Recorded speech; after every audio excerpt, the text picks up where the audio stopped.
Alors, les uvéites, que doit savoir le rhumatologue?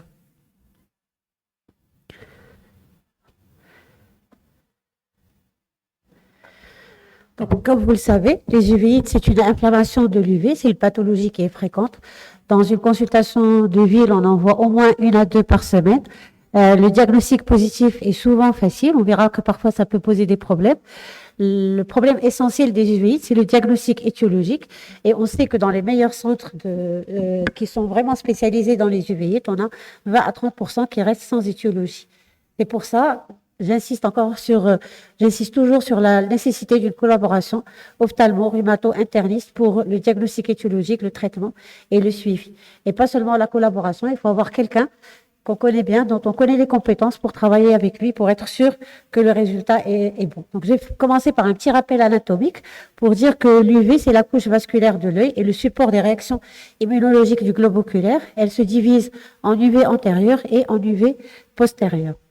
L'UV antérieure, elle est composée par l'iris, c'est ce qui donne la couleur à l'œil, il est percé par la pupille. Sa fonction essentielle, c'est de réguler la quantité de lumière entrant dans l'œil grâce à ses muscles. Il comprend le corps ciliaire, c'est la deuxième partie de l'UV antérieure, il est situé derrière l'iris, il sécrète l'humeur aqueuse et contient le muscle ciliaire qui assure l'accommodation. L'UV postérieur, c'est la partie la plus postérieure de l'UV. Elle est située entre la sclère et la rétine. Et c'est une membrane qui est richement vascularisée. C'est la membrane nourricière de la rétine.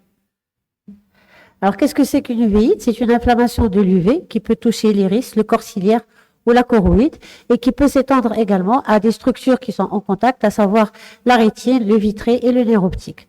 Les uvéites antérieures, c'est les inflammations de l'iris et du corps ciliaire. Les uvéites intermédiaires, c'est l'inflammation de la partie moyenne du vitré, c'est le vitré antérieur, la pars plana et la rétine périphérique. L'uvéite postérieure, c'est l'inflammation de la choroïde qui peut s'associer à une inflammation de la rétine et des vaisseaux rétiniens. Il peut également inclure le nerf optique, ce sont les uvéopapillites, et le corps vitré postérieur, dans ce cas-là, elle s'accompagne d'une hyalite. Alors, sur le plan physiopathologique, c'est une réponse inflammatoire de l'œil. L'UV est le principal support immunitaire de l'œil. Elle peut être déclenchée, cette réponse immunitaire peut être déclenchée soit par des infections, soit par des traumatismes, soit par des maladies systémiques. Et parfois, on ne trouve pas d'étiologie.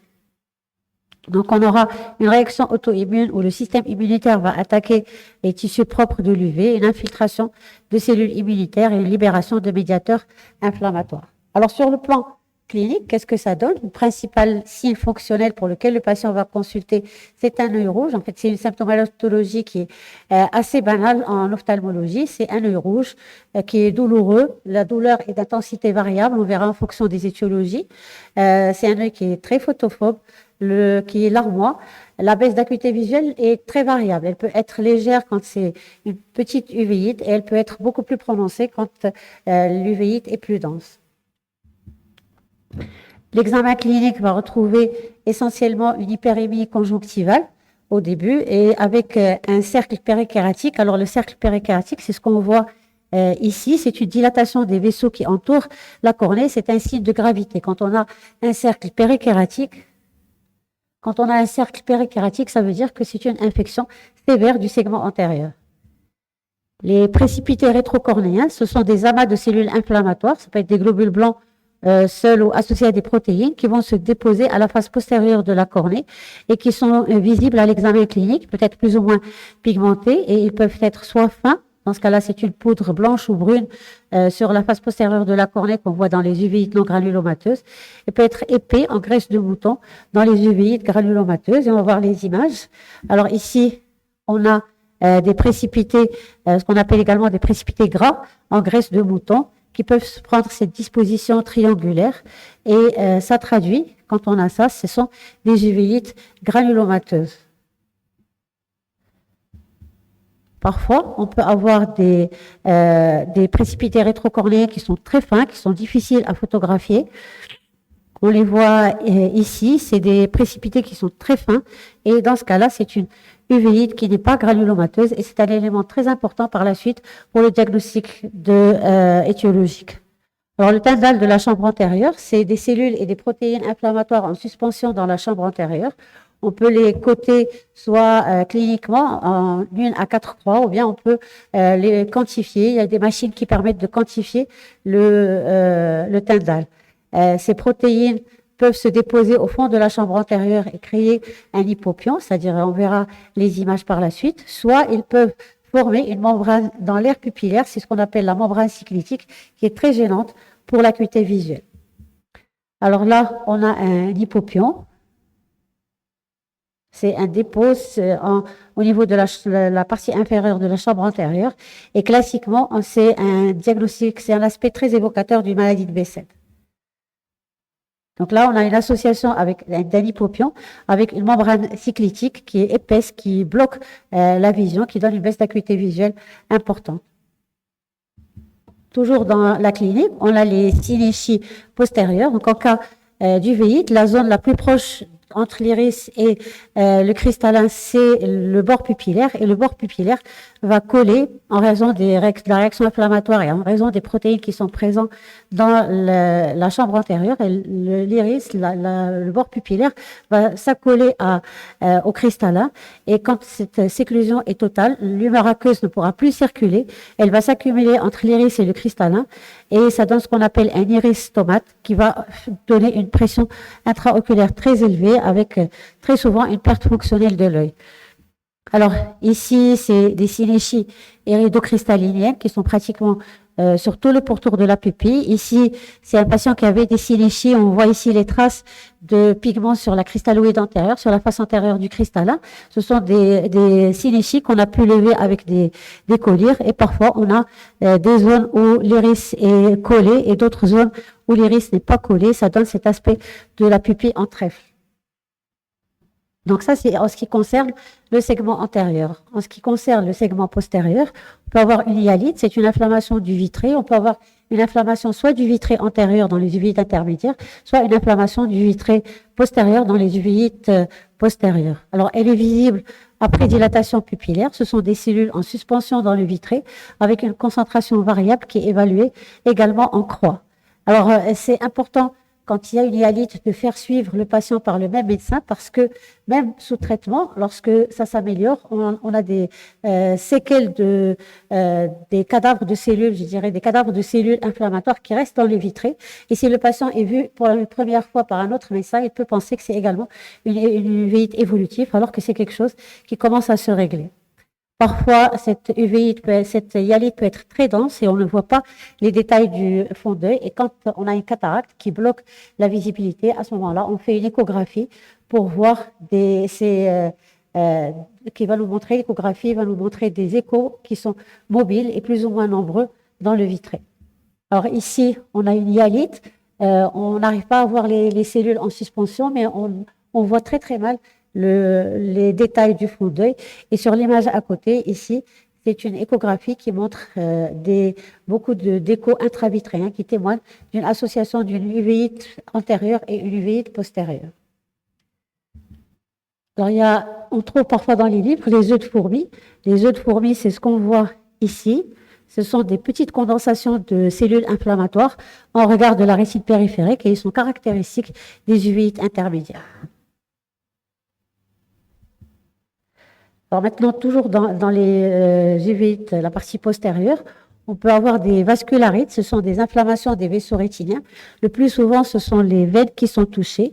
Et on va voir les images tout à l'heure, on a un aspect d'engainement des vaisseaux avec des exsudats, c'est-à-dire des dépôts de protéines et de lipides sur la rétine et des hémorragies. Ces vascularites peuvent être diffuses, dans ce cas le diagnostic est facile, comme elles peuvent être très localisées, et dans ce cas-là, il faut absolument faire une angiographie pour montrer, pour trouver ces vaisseaux. L'angiographie va montrer l'augmentation de la perméabilité des vaisseaux qui sont inflammés, qui laissent passer le sérum. Alors ici, on a une uvéite postérieure avec une vascularite diffuse, avec on voit ici que les vaisseaux, on a l'impression qu'ils sont entourés par une gaine, c'est l'engainement vasculaire, ça s'accompagne d'hémorragies, qu'on voit ici par exemple des petites hémorragies et des dépôts de protéines qu'on peut voir par exemple ici, c'est des dépôts de protéines ou de lipides. Et sur l'angiographie, on voit que normalement dans les vaisseaux normaux, il n'y a pas de diffusion de la fluorescéine en dehors des vaisseaux, mais ici on voit que les vaisseaux, ils ont un aspect un petit peu flou. Ça veut dire qu'il y a une diffusion de la fluorescéine en dehors des vaisseaux.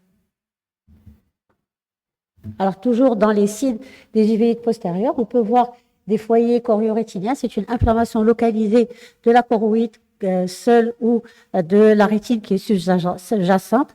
Elle peut être associée à une vascularité sentinelle ou à un tyndale vitréen. Elle peut être unique ou multiple, on verra. Donc ici, on a un foyer unique dans le cadre du myélite B7 et ici, on a de multiples foyers qu'on peut voir dans une tuberculose. Alors, l'œdème papillaire, on peut le voir dans deux cas, soit dans les uvéopapillites, par exemple, la myélite B7, c'est une uvéopapillite, le Vogt-Kayana-Guéa rada, c'est une uvéopapillite, soit que lorsqu'on a un foyer choriorétinien inflammatoire qui est proche de la papille, on aura un œdème papillaire par extension. Alors ici, c'est un schéma qui résume un petit peu les différents types d'uvéites. Donc, on a les uvéites antérieures, les uvéites intermédiaires, c'est l'inflammation du vitré antérieur, et les uvéites postérieures, c'est l'inflammation du vitré postérieur. Et donc, ça donne la classification anatomique des uvéites. Les uvéites antérieures, on va trouver cliniquement des précipités rétrocornéens, un tyndale de la chambre antérieure et des synéchies postérieures. Dans les uvéites intermédiaires, on va trouver une hyalite antérieure et des œufs de fourmi. Dans les uvéites postérieures, on va trouver une hyalite postérieure. On peut trouver des vascularites, on peut trouver des foyers choriorétiniens, on peut trouver un œdème papillaire. Et quand on a une association des trois, on parle de panuvéite. Et ces uvéites, on peut les classer en fonction de la symptomatologie clinique en uvéite granulomateuse. Dans ce cas-là, on a des précipités rétrocornéens gras en graisse de mouton et parfois des nodules iriens. Alors, quand on a une uvéite granulomateuse, on peut déjà éliminer deux diagnostics. Un seul précipité rétrocornéen, ça élimine la myélite B7 et ça élimine la spondylarthrite ankylosante. Les non granulomateuses, on trouve de fins précipités rétrocornéens. Les deux peuvent être synéchiantes ou non synéchiantes.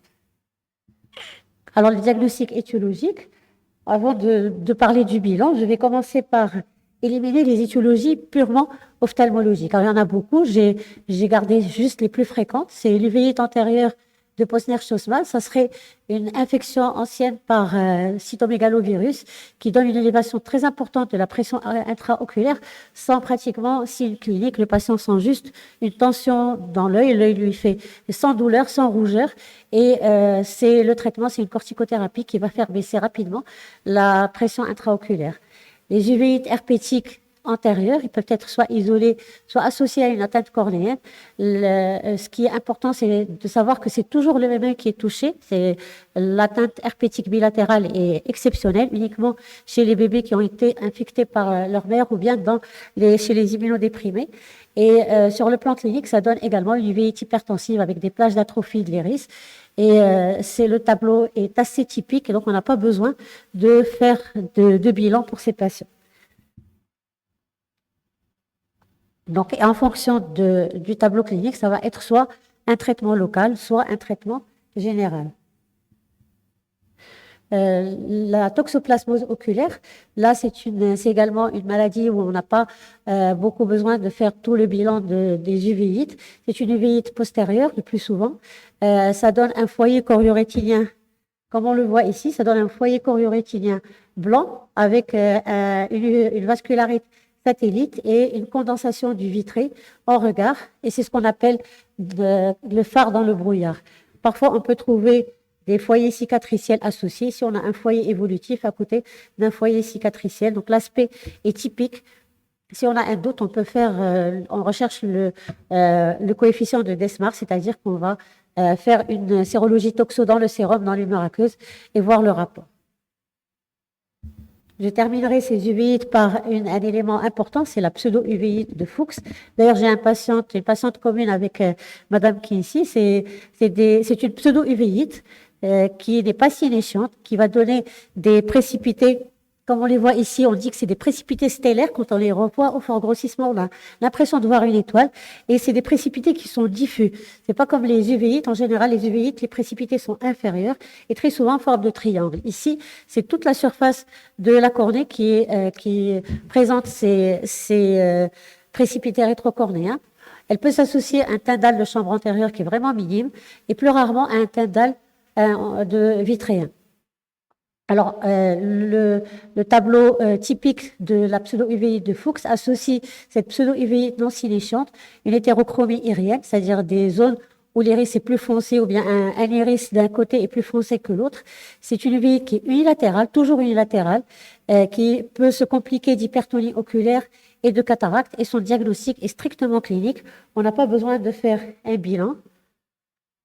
La corticothérapie est inutile. Alors, ces patientes-là tombent souvent dans la corticodépendance, c'est-à-dire qu'on donne des corticoïdes chez le rhumato, chez l'interniste, il l'envoie pour un examen de contrôle, il y a toujours persistance de ces précipités, on redonne une corticothérapie et finalement, c'est une patiente qui devient dépendante de sa corticothérapie. Donc, c'est inutile de donner des corticoïdes parce que ça sert à rien. Il faut surveiller, traiter les complications par la suite, c'est-à-dire la cataracte et le glaucome. Alors, le Vogt-Kayanagi-Arada, là, c'est pas purement ophtalmologique, mais c'est une pathologie dans le tableau clinique est évident et on n'a pas besoin de faire tout l'arsenal de tout le bilan qu'on fait pour une uvéite, le diagnostic non connu. Donc, typiquement, c'est une panuvéite bilatérale qui va associer une uvéite antérieure granulomateuse silénciante. Parfois, on trouve des uvéites intermédiaires, mais ce qui est typique, c'est l'uvéite postérieure avec des décollements rétiniens séreux, avec une dépigmentation de l'épithélium pigmentaire rétinien. Je vous montrerai tout à l'heure la photo de fond d'œil. Et on a une poliose des cils et des sourcils. Les sourcils deviennent blancs ainsi que les cils. On a une dépigmentation des cheveux. Et ça peut s'accompagner de méningite lymphocytaire. C'est des patients qui ont parfois reçu un traitement antibacillaire et une hypoacousie. Ça, c'est le tableau complet. Et on voit sur le fond d'œil qu'on a des zones, très larges zones de dépigmentation. Donc, normalement, la rétine, elle est un peu plus foncée que ça, parce qu'on a l'épithélium pigmentaire derrière qui va donner cette couleur foncée. Ici, on a pratiquement, c'est comme le fond d'œil d'un albinisme, il n'y a pas il a plus de pigments dans l'épithélium pigmentaire et il a donné des petites mottes pigmentaires en périphérie. Alors, sur l'OCT, on voit ici sur l'OCT les décollements séreux de la rétine. Et une fois que le patient a reçu sa corticothérapie, tout est rentré dans l'ordre. Alors, c'est une urgence thérapeutique parce que le fait d'avoir cette dépigmentation de l'épithélium pigmentaire, ça va donner une mauvaise acuité visuelle, même après régression des signes cliniques. C'est une panuvéite qui est très agressive, donc c'est des bolus de corticoïdes avec un relais par voie orale, puis on donne des immunosuppresseurs au long cours et c'est des patients qu'il faut surveiller tout au long de leur vie. Alors maintenant, si on a juste une uvéite antérieure ou postérieure sans étiologie, dans ce cas-là, on va... j'ai oublié d'ajouter postérieure, c'est uvéite antérieure et postérieure. Donc le diagnostic positif repose sur les antécédents du patient, est-ce qu'il est déjà suivi pour une autre pathologie. Sur l'examen ophtalmologique, il va nous dire est-ce que c'est une uvéite antérieure, postérieure, intermédiaire ou totale. Les étiologies sont différentes. Est-ce qu'elle est unie ou bilatérale? Est-ce qu'elle est granulomateuse ou non granulomateuse? Je rappelle qu'un seul précipité gras élimine la maladie de B7 et la SPA qui sont des uvéites qui sont toujours non granulomateuses. Et une angiographie bien faite et systématique, même quand on a juste une uvéite antérieure, parce qu'on peut avoir des petites vascularites périphériques qui passent inaperçues à l'examen clinique et qui peuvent modifier et nous aider pour le diagnostic étiologique. Alors, le bilan initial pour nous les ophtalmos, on fait un bilan biologique inflammatoire. Il faut éviter deux infections qui sont les grandes simulatrices, c'est la tuberculose et la syphilis. On recherche une sarcoïdose et en cas d'uvéite non granulomateuse, on recherche une spondylarthrite et une maladie de B7. Donc, le bilan minimum, bien sûr, on va compléter en fonction du bilan initial et de l'évolution. Alors, quand est-ce qu'on va penser à la spondylarthrite ankylosante? Personnellement, dans les patients que j'ai vus, il n'y a pas de grande différence entre les hommes et les femmes. C'est une uvéite antérieure qui est non granulomateuse, qui est récidivante et à bascule, donc elle peut toucher les deux yeux. Généralement, elle touche un seul œil à la fois. Et la caractéristique, c'est que c'est une uvéite qui est très douloureuse et le patient a tellement mal qu'il va consulter. Et donc, c'est des uvéites qui sont prises à temps et très souvent, ils ne développent pas de complications sévères parce qu'ils sont traités rapidement. C'est généralement des uvéites de bon pronostic. La fréquence des récidives va diminuer avec l'âge et l'atteinte postérieure est rare. Et là, je vais rappeler un cas clinique m'a envoyé professeur Mouki ici. C'est une patiente de 31 ans qui a été suivie pendant 6 ans pour une spondylarthrite ankylosante sous méthotrexate. Elle a un HLA-B27 qui est positif. Elle a une sacroïléite droite invalidante et une raideur cervicale. Ils sont en brel depuis 18 mois. Et elle a présenté une baisse de l'acuité visuelle de son œil gauche. Donc, l'acuité visuelle, elle est à 10 dixièmes à droite et elle a 1 dixième à gauche, avec une pression intraoculaire normale. Il n'y a pas de signe d'uvéite antérieure. Alors, le fond d'œil de l'œil droit qui est tout à fait normal et le fond d'œil de l'œil gauche qui retrouve cette vascularite diffuse qui intéresse pratiquement toutes les veines de son fond d'œil et qui est confirmée à l'échographie avec un petit œdème papillaire associé et une diffusion à travers les vaisseaux, avec également un petit œdème maculaire de l'autre côté. Là, on a fait tout un bilan. On a fait tout un bilan pour éliminer une tuberculose ou une autre pathologie, et sous bolus de corticoïdes, elle a très bien évolué, avec 8 dixièmes. On l'a discuté au cours d'un congrès d'ophtalmologie et certains ont évoqué les effets indésirables de la biothérapie, mais c'est pas vraiment le tableau clinique parce que quand c'est une biothérapie, la réponse aux corticoïdes est beaucoup moins importante et il n'y a pas de raison pour qu'elle fasse une complication sur un seul œil. En général, les complications des biothérapies, c'est les deux yeux. Alors, quand est-ce qu'on va penser à un B7? Le tableau clinique général, vous le connaissez bien. Moi, je vais parler juste du côté ophtalmologique. C'est une patiente, c'est en général des hommes jeunes de 25 à 45 ans qui vont présenter des uveites antérieures non granulomateuses synéchiantes avec parfois un hypopion. Donc, classiquement, la première description des uveites dans la maladie de B7, ils ont rapporté l'hypopion. Mais en fait, l'hypopion, c'est pas quelque chose qui est fréquent. Le plus souvent, c'est une uvéite postérieure avec une vascularite. Ces vascularites peuvent être occlusives et donner de l'ischémie. Parfois, on peut trouver des foyers choriorétiniens. L'uvéite intermédiaire est également fréquente et parfois, on peut trouver une panuvéite. En général, ça touche œil par œil, mais parfois, ça peut toucher les deux yeux en même temps. Elle peut s'accompagner d'un œdème papillaire et cet œdème papillaire peut être dû soit à une uvéopapillite, soit à une hypertension intracrânienne associée dans le cadre d'une thrombophlébite cérébrale. Alors le pronostic visuel est défavorable, surtout en cas de prise en charge tardif, d'où la nécessité d'un diagnostic précoce. Et ici, on a un patient dont la rétine est complètement détruite par la maladie et qui a une acuité visuelle qui n'est pas utile. Donc ça, c'est un patient de 25 ans qui est suivi par une collègue pour une uvéite postérieure récurrente. Il a consulté un spécialiste à l'étranger qui a trouvé une vascularite périphérique. Il a mis sous corticoïdes à petite dose et IMRL. Et il lui a dit qu'à gauche, il y a des séquelles définitives. Donc, il n'y a pas de raison que son acuité augmente. 6 mois plus tard, il se présente pour une baisse de l'acuité visuelle de l'œil droit. Diminution de l'acuité visuelle de l'œil droit, c'est-à-dire de son bon œil, avec un teint d'albitré indiscret et une vascularite périphérique. On voit la vascularite périphérique. Et on voit ici, sur l'OCT, on voit ces petits points blancs qui témoignent d'un teint d'albitréen assez dense. Et on a cet épaississement de la rétine qui témoigne de l'inflammation rétinienne. Donc, en collaboration avec son médecin traitant, on a dit que c'est une récidive de l'uvéite sous immunosuppresseur, indication à la biothérapie, évaluation préopératoire a montré un quantiférant qui est positif. On a mis le patient sous traitement antibacillaire à titre préventif.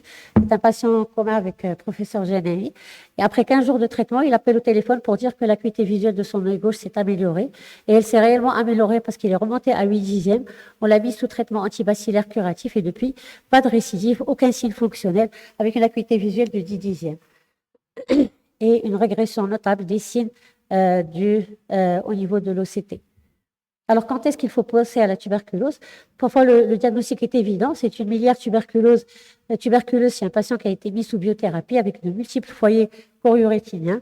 Parfois, on peut avoir des nodules iriens qui témoignent d'une tuberculose. Quand on a ça, le diagnostic est facile. Mais nous sommes un pays d'endémie tuberculeuse. L'atteinte oculaire, elle peut être soit infectieuse directe, soit immunologique. Mais dans notre contexte, toute vascularite rétinienne dont le bilan est négatif avec un quantiférant positif doit être considérée comme potentiellement tuberculose. Et très souvent, on ne trouve pas d'autres localisations systémiques et ça nous crée un grand problème avec les pneumologues qui refusent de traiter ces patients. Alors, la deuxième infection, c'est la syphilis. On dit que c'est la grande simulatrice. En général, on la voit dans la forme tertiaire. Tous les tableaux sont possibles. On peut avoir une uvéite antérieure granulomateuse ou pas. On peut avoir une uvéite postérieure. On peut avoir des vascularites, comme ici, une vascularite ischémique, une vascularite nécrosante. La sérologie, c'est pour ça que la sérologie TPH-AVDRL est systématique, quelle que soit la forme de l'uvéite. Quand elle est positive, il faut bien sûr rechercher d'autres localisations et d'autres MST et éventuellement un VIH. La forme typique, c'est cette forme-là, c'est la placoïde, c'est la forme la plus typique de la syphilis tertiaire. Alors, je parlerai également de la sarcoïdose. La sarcoïdose s'accompagne d'une uvéite en 30% des cas. C'est une uvéite antérieure granulomateuse dans la majorité des cas, mais elle peut être non granulomateuse dans 20% des cas. Elle est en général bilatérale, mais dans certains cas, elle peut être unilatérale. Donc là aussi, on peut avoir tous les tableaux. L'inflammation du vitré est fréquente, le tyndale vitréen cellulaire, la hyalite. Parfois, on trouve des œufs de fourmi. Quand on trouve une uvéite intermédiaire, ça peut être soit une sarcoïdose, soit un B7. L'atteinte postérieure est fréquente avec des foyers de choroïdite et une vascularite diffuse bilatérale avec des œdèmes maculaires, comme on le voit sur la photo sur le côté. Alors, avant de passer aux algorithmes, je parlerai du lymphome oculocérébral. C'est un diagnostic qui est assez difficile. C'est quand une uvéite, en général, les uvéites, ça touche les sujets jeunes, mais quand on a une uvéite qui touche un sujet âgé, pour la première fois, si c'est une uvéite antérieure ou surtout postérieure, et c'est des uvéites qui ne sont pas sénescientes. On a au début une bonne réponse aux corticoïdes, par la suite ça devient corticorésistant. Il faut penser au lymphome cérébral, il faut demander oculocérébral et il faut demander une IRM cérébrale. C'est un lymphome qui est de très mauvais pronostic et on peut également s'orienter par le dosage des interleukines dans le sang et dans l'humeur aqueuse. Alors, quand on a une uvéite antérieure, quand elle est non granulomateuse, les diagnostics principaux à évoquer, c'est l'uvéite à HLA. Quand elle est granulomateuse, dans ce cas-là, pour vous, ce qui vous intéresse le plus, c'est la sarcoïdose et la tuberculose. Quand il s'agit d'une uvéite intermédiaire, elle peut être secondaire soit à une sarcoïdose, soit à une syphilis, soit à une sclérose en plaques. Alors, dans les uvéites postérieures, quand l'inflammation prédomine au niveau du vitré postérieur, ça peut être soit une sarcoïdose, soit une tuberculose. Quand les lésions rectiliennes sont superficielles, ça peut être soit une uvéite dans le cadre d'une maladie de B7, soit une sarcoïdose. Quand les lésions rectiliennes sont profondes ou choroïdiennes, là, ça peut être soit la sarcoïdose, soit la tuberculose, soit la syphilis, soit le syndrome de Vogt-Koyanagi-Arada. Quand on a un décollement séreux-rétilien, dans ce cas-là, c'est le VKH, c'est typique. Les vascularites rétiliennes peuvent être dues soit à un lupus, soit à un Wegener. C'est bien sûr, ça peut être dû également à la maladie de B7, à la sarcoïdose et à la tuberculose. Alors, pour le traitement, est-ce qu'on va traiter par voie locale ou par voie générale? Ça, c'est, moi, je parle pour les uvéites. Alors, quand c'est une uvéite antérieure, unilatérale, le traitement local est suffisant pour éviter aux patients les complications de la corticothérapie. Par contre, quand c'est une atteinte qui est bilatérale, quand c'est une atteinte qui est postérieure, quand c'est une atteinte qui est avec des atteintes extraoculaires associées, là, on passe à la voie générale. Alors, les complications des uvéites sont fréquentes. C'est ce qui fait le mauvais pronostic de ces uvéites. C'est hypertonie oculaire, pas ovulaire, désolé. Et ce peut être secondaire soit au synéchie postérieure, soit à l'étiologie, parce qu'il y a des uvéites qui sont hypertensives, soit c'est des complications de la corticothérapie. La corticothérapie, aussi bien locale que générale, peuvent donner des hypertonies oculaires. L'œdème maculaire, on le voit surtout dans les uvéites intermédiaires et dans toutes les uvéites récidivantes. C'est pour ça que quand on a une baisse d'acuité visuelle chez quelqu'un qui a une uvéite, il ne faut pas penser que c'est une récidive de l'uvéite, ça peut être un œdème maculaire. Les cataractes, ils peuvent être dus à la maladie, au synéchie postérieure et aux corticoïdes. Les occlusions vasculaires, on a vu qu'il y a des uvéites qui s'accompagnent de vascularites occlusives. Dans ce cas-là, on a des ischémies, c'est l'équivalent à peu près d'une rétinopathie diabétique. C'est des patients chez lesquels il faut faire du laser pour leur éviter les complications. Elles se compliquent également de neuropathies optiques qui sont secondaires, surtout aux vascularites occlusives. Et quand quand on a des uvéites qui se répètent, qui récidivent, surtout les uvéites postérieures, même s'il n'y a pas de lésion rétinienne, on a une altération des photorécepteurs. C'est des patients qui ont des mauvaises acuités visuelles, même s'il n'y a pas de lésion vraie au niveau de la rétine. Donc, pour conclure, le principal problème des UVI, c'est leur diagnostic étiologique. Et on a vu que l'examen clinique, il est d'importance capitale pour décider du traitement et pour s'orienter sur le plan étiologique. D'où la nécessité de travailler en collaboration avec des correspondants de confiance. Il faut traiter de façon agressive les formes graves, à savoir le VKH et la maladie de Behçet pour préserver une bonne vision chez ces patients et penser au lymphome oculocérébral chez les patients âgés. Et je vous remercie. Merci beaucoup, chère Hasna, pour cette belle présentation. Et donc là, est-ce qu'il y a des questions dans la salle?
Finalement, on arrive quand même à obliger quelqu'un à leur donner le traitement.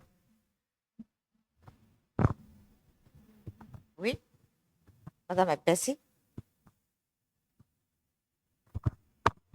Merci Madame de cette belle présentation concernant le diagnostic étiologique. Nous, en rhumatologie, uvéite, surtout quand elle est antérieure, on pense beaucoup plus spondyloarthrite, sarcoïdose, vous en avez parlé, BCT aussi, les infections, mais aussi les AGI, les arthrites juvéniles idiopathiques. Je pense que dans ces pathologies-là, il y a beaucoup plus des uvéites à œil blanc. Je ne sais pas si vous serez d'accord avec moi. Et puis, il y a aussi l'iatrogénie, les uvéites iatrogènes, notamment médicamenteuses. Il fut un moment où, quand on prescrivait un traitement par biphosphonate, donc on surveillait l'œil, donc les uvéites sous biphosphonate. Puis après, les traitements biologiques aussi, il y a des observations rapportées, donc uvéites secondaires à des traitements biologiques. Et actuellement, on parle beaucoup plus des uvéites par les immunosuppresseurs, par les traitements donc anticancéreux et notamment des immunothérapies. Je ne sais pas ce que vous en pensez. Merci. Alors, pour traiter toutes les étiologies, il faut au moins une matinée pour traiter toutes les étiologies. Moi, j'ai préféré choisir les étiologies les plus fréquentes. J'ai pas parlé de l'arthrite chronique juvénile parce que c'est plutôt les enfants. Et j'ai une grande expérience parce que j'étais dans le service d'ophtalmopédiatrique. C'est des uvéites, justement. Là, il faut voir régulièrement les enfants parce que ça ne donne pas de signes cliniques. C'est des uvéites qui sont méchantes, qui sont très signifiantes, qui peuvent donner des hypertonies oculaires, qui donnent des cataractes, qui donnent c'est vraiment une pathologie qui est vraiment difficile à prendre en charge et difficile à soigner. Pour les uvéites qui sont secondaires au traitement, il y a beaucoup de biothérapies qui donnent des uvéites. Il y a beaucoup d'anticancéreux aussi qui donnent des uvéites antérieures et postérieures. Moi, je suis tout à fait d'accord. Mais il y a aussi l'interféron qui peut donner des vascularites. Bon, c'est très difficile de tout traiter en 30 minutes.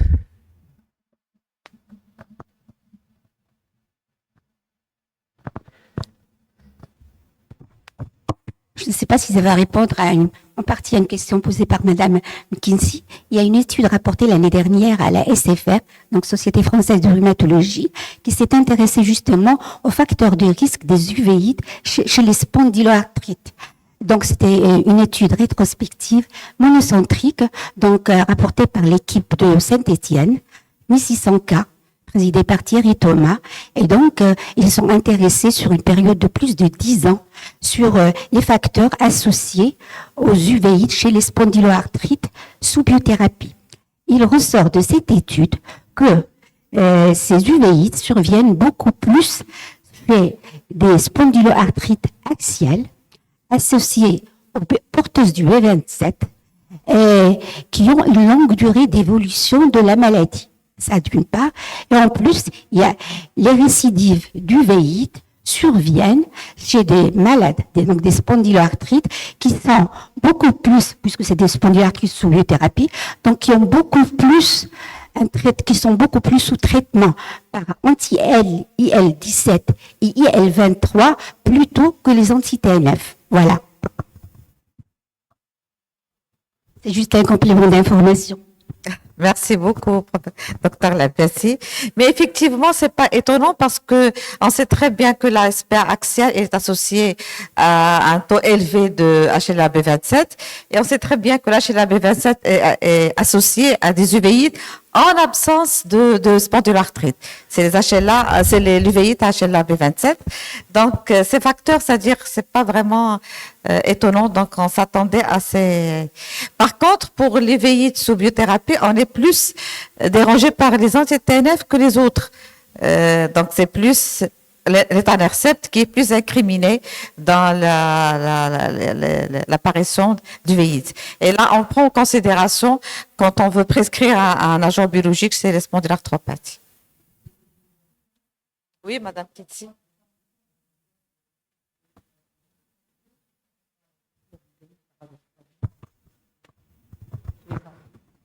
Donc, chez les enfants? Oui, les enfants, ce sont les facteurs antinucléaires positifs qui sont associés à l'UVI.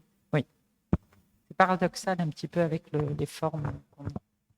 Dans l'expérience personnelle, moi, je vois beaucoup plus les uvéites à HLA-B27 sans sans spondylarthrite, beaucoup plus que les HLA-B27 avec spondylarthrite.